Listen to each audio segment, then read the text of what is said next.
因为我们仔细来看，原来在北朝鲜当中，他们属于自己的特种部队。哇，这种特种部队跟我们一般在于这个国军来讲，思考逻辑是完全不一样的。对，没有错。刚刚这个赖教授所讲的，北朝鲜它用的不管是氢弹也好，核弹也好，都是高科技的。那个因为是一个恐怖平衡的概念，就是说，如果你一旦使用的话呢，很可能就同归于尽。是。那北朝鲜呢，除了跟这个像美国啦、像日本啊、像南韩呢展示它的这个拳头之外，最主要还是必须要依照传统战争的需要，也就是最强大的陆军。那么他现在事实上呢，自己本身啊，他除了拥有啊上百万以上的军队啊，他是全世界最穷的国家之一啊，老百姓饭都吃不饱。但是把所有的粮食、所有的资源都给军方嘛，所以他有上百万的军队，他的战力在全世界应该还有大概是排第5名了啊。可是他拥有一个全世界没有的东西，他的特种部队全世界最多，至少超过18万。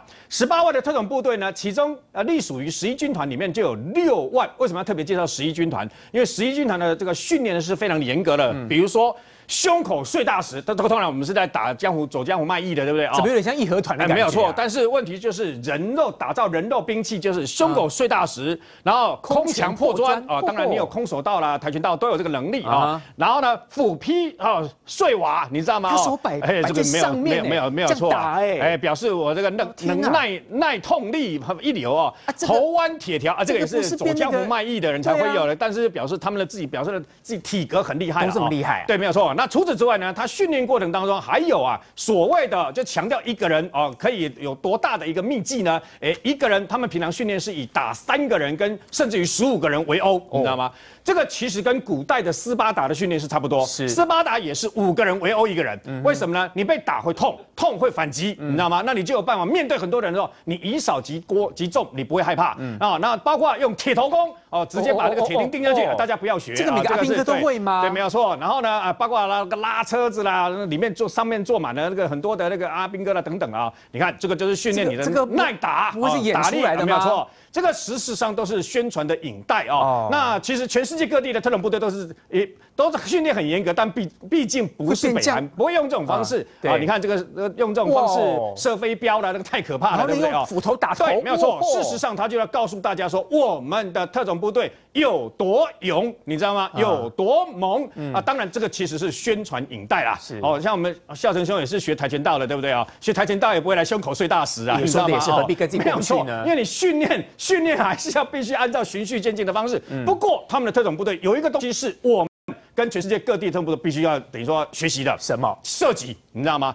他们很强调射击，所以呢，包括金正恩跟过去金正日旁边的射击队他几乎都虽然我在保护你，对不对？国安单位我在保护你特勤人员，但我的射击都不会让出来，功夫不会让出来，所以他的射击的部分呢，这个讲的是射飞镖包括射击等等，他的射击不断的练，号称1分钟之内可以打下8个人的心脏，也就是说瞄准你。我们常常看到特种部队在训练的时候，在台湾也是一样夜鹰突击队可以宪兵特勤队可以直接那个用气球嘛，对不对？棒把它都打掉嘛，那个就是射击的重要性。所以特种部队除了刚刚讲的这个体能悍操的之外呢，你的射击训练一定要非常的棒像我出国的话，我最喜欢到一些有射击场的地方，拿起375大榔头还是这个什么奥地利90一样打，不要看我戴眼镜我的射击成绩都在90分以上所以射击非常的重要，射击对他们来讲非常重要。那除此之外呢，好，那北韩既然穷，那又没有大的一个大型机具嘛，又贵嘛，对不对？那怎么办？那很简单。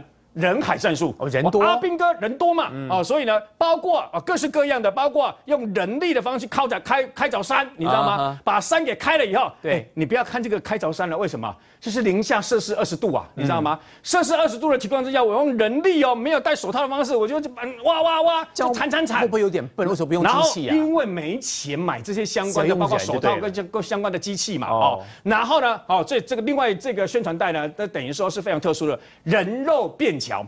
人肉便桥要特别注意的是，它搭建人肉便桥的概念就是，如果万一遇到很多的这个障碍物、很多的水的时候，他们的这个特种部队全部跳进去，跳在水里面呢，搭起这个便桥，不用等你那个大型的那个机器调来了以后，人当桥就对了，再拆开了以后，工兵的部队不用，我直接搭了。搭了以后，其实你注意看一下，他们的表情是非常痛苦的，你知道吗？是用人去搭起来。那这些阿兵哥过的时候，不是只有过而已，他们每个人肩上还扛着各式各样的一个器具，你知道吗？扛过去这个力道是很大，都靠你的肩膀跟所有的这个等于说同僚啊，全部扛起来以后，让这些人过去。那事实上水深已经到你的脖子了。这个其实那个压力是很大的，你知道吗？但是他就强调，我们就有这个办法做到，要不然的话，我就比如说盖房子嘛，盖房子呢手动灌浆，就直接用人，全部用人没有灌机器的，我可以在很短的时间内就盖好一个大楼、一个建筑物，创下人类史上的时机。不过要冒风险。去年不是有个建筑物突然间砰全垮了，80几个人活埋嘛，对不对哦？然后呢，听说那负责的那个监工的那个就被金正恩大将给枪决了，你知道吗？所以现在变成北朝鲜有一个很奇特的方式，因为穷啊，因为不好没饭吃，所以大家去当兵。当兵有饭吃，你知道吗？那去当兵了以后，他也不要你这个孱弱的兵嘛，对不对？所以你必须要很强，要训练。每个单位都想尽办法要求表现。然后现在北韩又在拼经济，那所有的人呢想尽办法都创造我这个单位是第一流的，就有点像以前的这个所谓中国的这个生产大跃进一样，每个人都这样。不断的把人力啊，发挥到这个极致的这个境地啊。不过有可能我等下假定的弄破话。那除此之外呢，事实上呢，包括小孩子都不能幸免哦。为什么呢？我们看过很多的这个各式各样的杂技团哦，然后各式的表演团，对不对哦？我觉得看了以后，我非常的赞叹，但是也非常难过的是，有关于北朝鲜的这个小朋友。为什么呢？他们头上顶着一个很大的、很重的一个瓷碗，这样子绕，对不对？这个表演我看过很多次。小女孩转得这么厉害啊！可是你主持人，你知道40秒钟他说转了多少圈吗？这样可以转40秒，40秒连转120圈呐！他不会晕吗？我跟你讲，我转20圈，我已经出来，已经我们在东南中西南北了。就不行了吧？那你要想到，他完成这样的表演了以后，突然间停下来，照理来讲，你转了100多圈了，你应该是头昏眼花，对不对？是啊，是啊。你还是不要摆出你那个 pose 笑容，而且包括这个 pose 跟笑容都是经过设计，因为35度角的微笑。